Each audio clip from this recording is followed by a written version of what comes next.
Hola amigos, es un placer saludarlos desde el claustro de Santo Domingo, una imponente edificación ubicada en el centro histórico de Cartagena. Con gusto y a partir de hoy los estaré acompañando en la presentación de Universo U, el programa institucional de la Universidad de Cartagena. Bienvenidos. Durante algo más de 2 décadas, importantes pensadores de diversos países han reflexionado sobre el Gran Caribe, teniendo a Cartagena como escenario.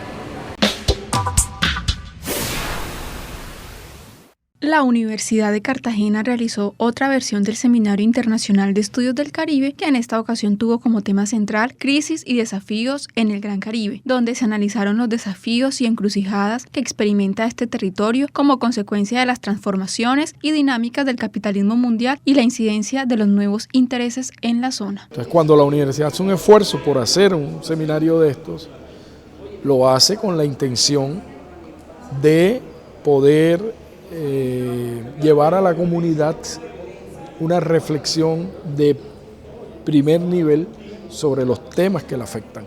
Durante los 5 días del evento académico acudieron investigadores nacionales e internacionales y se presentaron 69 ponencias repartidas en 19 paneles que agruparon temáticas como los puertos caribeños frente a las nuevas dinámicas de la globalización económica, sostenibilidad, cambio climático y desastres naturales, integración y cooperación en el Gran Caribe, turismo sostenible y educación en la aldea global, entre otros. Asistir a un seminario de esta magnitud tiene un alto significado para los académicos de todo el Caribe porque nos encontramos.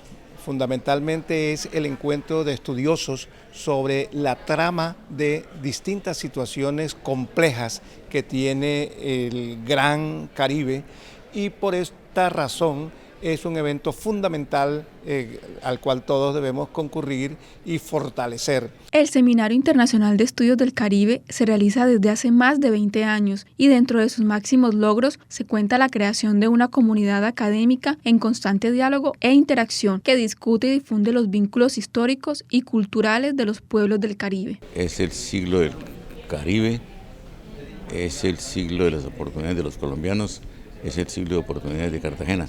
Bueno, hay que convocar estos centros de análisis, de reflexión, de recopilación de información, con el objeto de que los colombianos identifiquemos con mayor claridad lo que es el Caribe y lo que representa ese entorno. No lo entendimos mucho en el siglo XVIII, siglo XIX, siglo XX, esperamos que eso lo entendamos en el siglo XXI. Y parte de ese elemento de convocar voluntades son estos seminarios. Y en especial este seminario, ustedes miran la agenda por los participantes y por los temas, es de un especial contenido pedagógico, de un especial contenido de actualidad. Cada 2 años, investigadores y académicos se ponen cita en Cartagena para debatir y analizar diferentes aspectos y problemáticas que tienen que ver con el universo del Gran Caribe. El Gran Caribe tiene una dimensión particular y para acercarnos lo más posible a su definición, Universo U conversó con el investigador y académico español Juan Marchena. El Caribe es un universo en perfecta creación y en perfecta comunión con todo lo que lo contiene. Verdaderamente es el ejemplo de integración de cultura, de lengua, de música, de etnia, más absoluto y completo que existe sobre la faz de este hermoso planeta. Siempre tiene una historia impresionante este Caribe y además con una particularidad, el Caribe es un mar. Entonces este es un mar de historias que no solamente contiene las aguas, sino contiene todas las tierras que le rodean y por tanto todos los pueblos, todas las sociedades que lo han habitado durante cientos de miles de años. Se supone que ha sido un territorio tan hermoso, tan paradisíaco, que todas las sociedades y los grupos dominantes del planeta han querido dominarlo y poseerlo. Y por tanto esa felicidad que prometería el paraíso no se cumple, precisamente por la feracidad de otros pueblos. Pero a pesar de todo eso, esa enorme amalgama de sociedades, de culturas, de lengua, como decíamos antes, constituye un universo donde la felicidad puede ser posible en la medida que los hombres y las mujeres peleen por ella. Y esta es una hermosa tierra para pelear por ella. Hay que considerar que en 50 años acá se produjeron los cambios más importantes que yo creo que han sucedido en el planeta. Entre 1492 una sociedad indígena que estaba muy interrelacionada con la naturaleza fue sustituida a la fuerza por un conjunto de sociedades africanas que no vinieron precisamente de paseo, sino que fueron traídas exprofesos acá una vez que se había producido la extinción de la población autóctona. Entonces, claro, en 50 años prácticamente el Caribe dejó de ser un conjunto de sociedades indígenas para comenzar a ser un conjunto de sociedades africanas, directamente africanas. Entonces es un cambio, no hay otra región del planeta que haya sufrido esa transformación tan gigantesca en tan poco tiempo, pero eso le da también unas características tremendamente peculiares como lugar de encuentro no voluntario, pero encuentro al fin y al cabo de la mayor parte de las culturas del planeta. Un territorio complejo, pero un territorio que siempre, fíjense bien, siempre está en primera plana de lo que sucede en el mundo. El Caribe tiene esa particularidad, está en mitad del mundo y por tanto ejerce sobre él una influencia extraordinaria.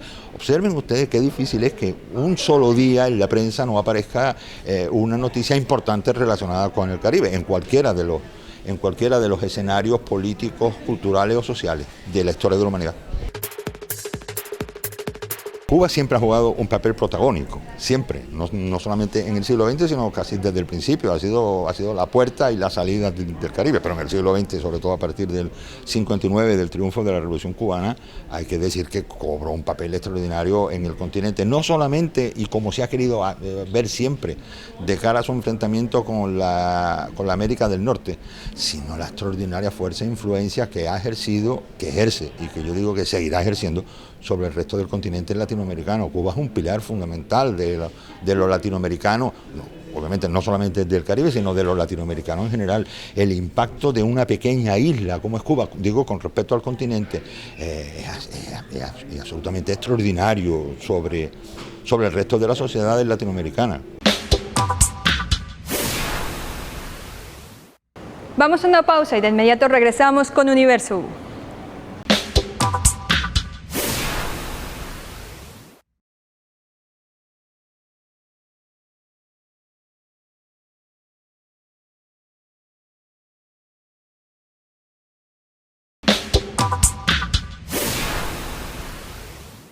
El claustro de Santo Domingo fue construido en el siglo XVI, llevando inicialmente el nombre de Convento de San José. El Seminario Internacional de Estudios del Caribe, en su 12ª versión, inició con un interesante panel sobre conflicto, diálogos y agenda por la paz.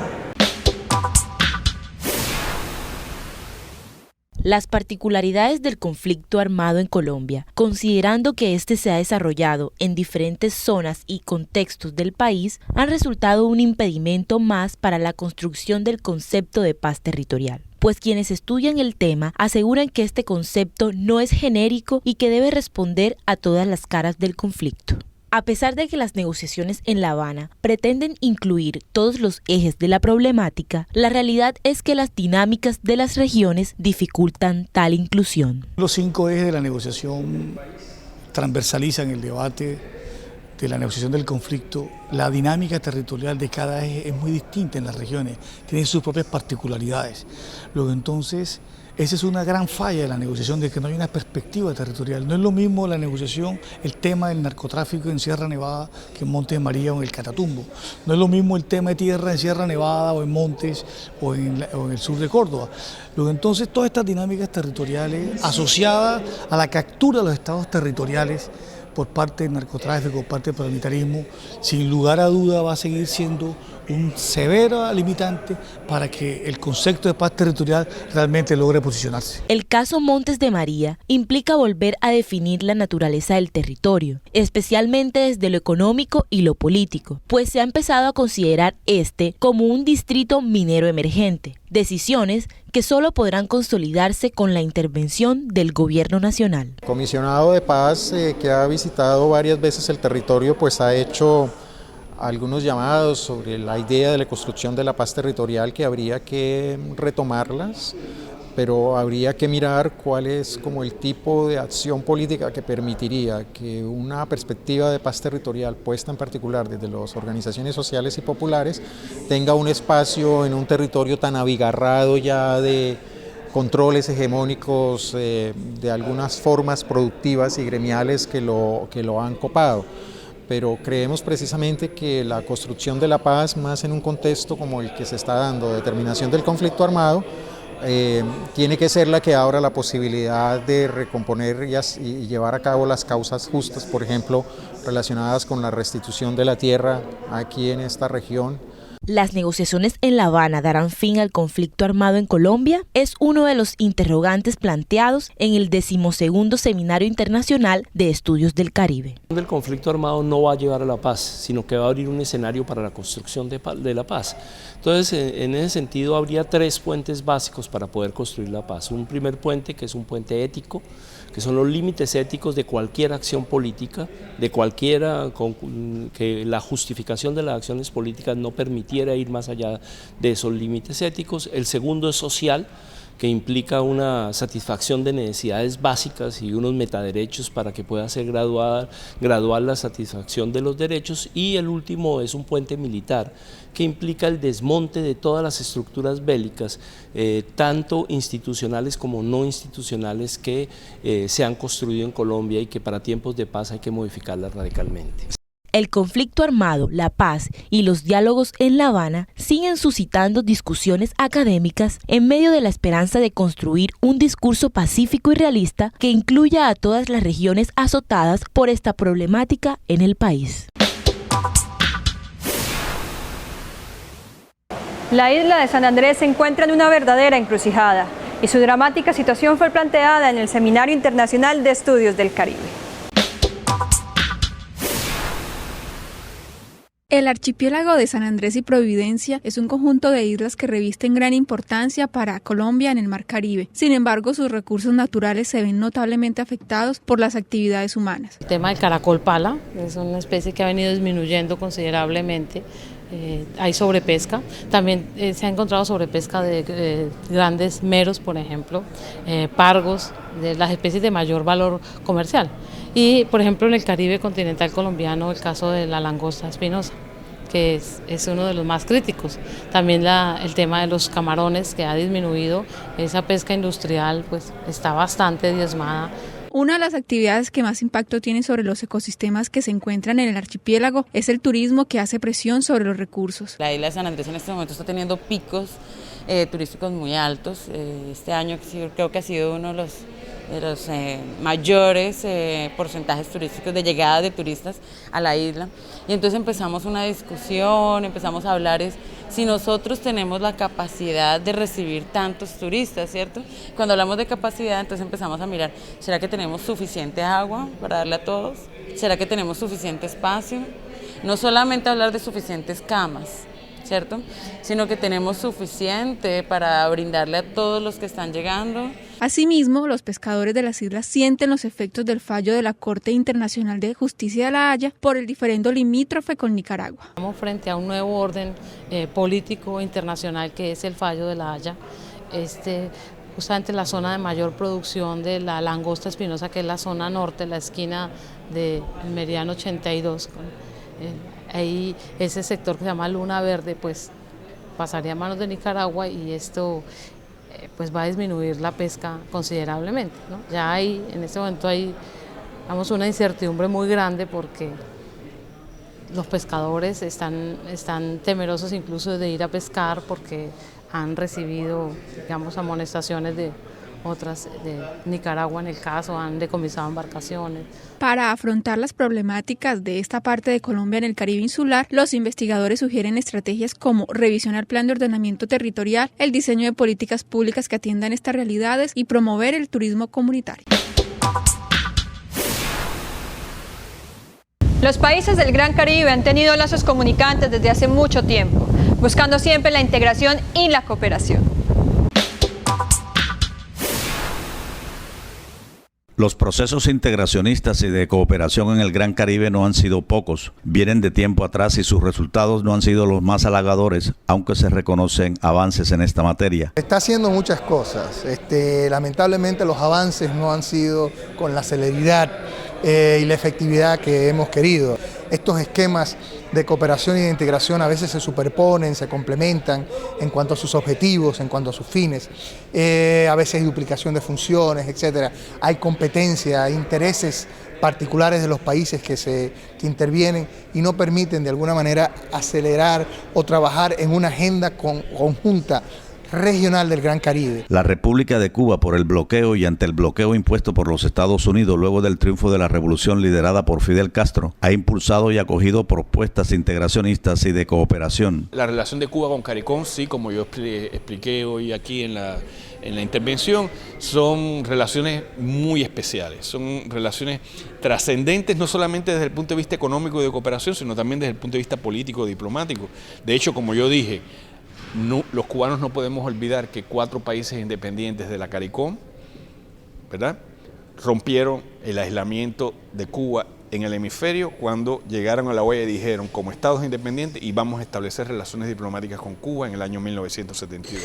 Cerrando el panel sobre integración y cooperación en el Gran Caribe, el historiador e investigador Alfonso Múnera Cavadía planteó la necesidad de reconocer en la cultura el elemento más importante en estos procesos de acercamiento y hermandad. Lo que estoy convencido es que el único patrimonio común colectivo que tenemos son nuestras expresiones culturales. Y lo que tenemos es que utilizar todas las estrategias, todos los medios, todos los recursos para que nuestros pueblos caribeños se encuentren y dialoguen a través de la cultura. Si ese encuentro no se da, pues seguiremos siendo seres distantes, seres sumidos en la ignorancia unos con otros, seres que además se miran con enorme desconfianza y recelo. ¿No? Por eso es que la cultura es fundamental. El 12º Seminario Internacional de Estudios del Caribe terminó con rotundo éxito en Cartagena y se repetirá en el 2017. Los invito a una nueva pausa y al regresar disfrutarán de más historias de interés en Universo U.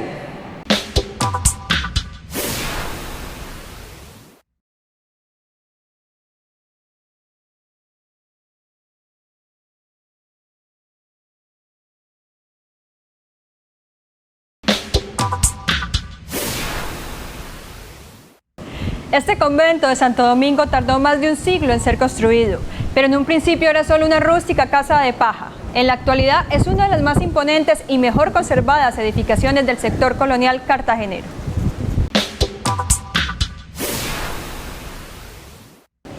¿Cuáles son los efectos de la globalización y el nuevo orden económico mundial para el Gran Caribe? Aquí se lo decimos. La globalización es una realidad. Hay un orden económico internacional que funciona con mecanismos que lo convierten en un verdadero amo a lo largo y ancho de los 5 continentes. Se trata, según los expertos, del neoliberalismo. ¿Cómo impacta el neoliberalismo a los países, los pueblos y las economías del Gran Caribe? El proceso de globalización nos ha marginado de las cadenas de valor global, pero además ha creado mayor desigualdad entre los ingresos de los países, una brecha entre los países pobres y los países ricos más grande, y ha creado mayor desigualdad al interior, dentro de las sociedades caribeñas. Los ciudadanos del Gran Caribe, por lo demás, se enfrentan a otros fenómenos que están directamente relacionados con la globalización, entre ellos el desplazamiento de personas hacia lugares diferentes a sus propios países y al interior de ellos. El otro elemento del que yo hablé fue lo que se conoce como el fenómeno de expulsión, que quiere decir donde ya en este momento hay literalmente la expulsión no solamente de poblaciones a través de la emigración, sino de poblaciones dentro del país. O sea, se está expulsando espacios sociales. Hay espacios sociales que están fuera de la globalización y que se han empobrecido enormemente. Así usted ve áreas en el propio Cartagena donde no ha llegado la globalización, si se quiere llamar de esa manera, no ha llegado la prosperidad de que el neoliberalismo predica. Mientras por otra parte ve áreas donde la riqueza abunda. Y ese es uno de los problemas. Hablaba yo, por ejemplo, del contraste de los precios entre la ciudad dentro de la muralla, la ciudad colonial, y la ciudad afuera de la muralla. ¿Qué hacer ante las nuevas realidades de la globalización y las manifestaciones del neoliberalismo? Lo que me interrogo, lo que me pregunto es qué va a ser de nosotros si no desarrollamos un espacio alternativo, ya que hemos sido marginados de las cadenas globales de valor. Uno de los problemas que ha habido es que todavía no ha podido articularse un proyecto sur-sur. Lo más cercano que se ha llegado, por ejemplo, los BRICS crearon un fondo, ¿verdad? Para préstamos, un fondo financiero, el Banco del BRICS. Y ese yo creo que era el elemento, el Banco del Sur hubiese sido un elemento importante, porque si se mira lo que pasó en Grecia, el costo de salirse de las cadenas de valor globales es tan grande que es peor, ¿verdad?, que quedarse con todo lo negativo que hay. Los países del Caribe y de América Latina buscan otras formas de intercambio que estrechen sus relaciones comerciales y políticas. Bolivia, por ejemplo, produce galleta de soja para alimentar el ganado de Nicaragua. Nicaragua vende carne, Cuba vende frijoles e importa la carne de Nicaragua, y como la importa todo el conjunto del mercado del ALBA. Y en ese sentido hay unos intercambios que se dan a base de trueque, donde el intercambio no es desigual, donde el intercambio no implica el empobrecimiento de los participantes, porque esa es la clave del empobrecimiento de los países en la nueva economía global neoliberal. La conferencia sobre los efectos de la globalización en los países no desarrollados fue seguida con mucha atención por los asistentes al Seminario Internacional de Estudios del Caribe. Llegamos al final de Universo Hoy y nos despedimos desde el claustro de Santo Domingo. Gracias por su amable compañía, nos vemos la próxima semana. No olviden seguirnos en nuestras redes sociales. Hasta pronto.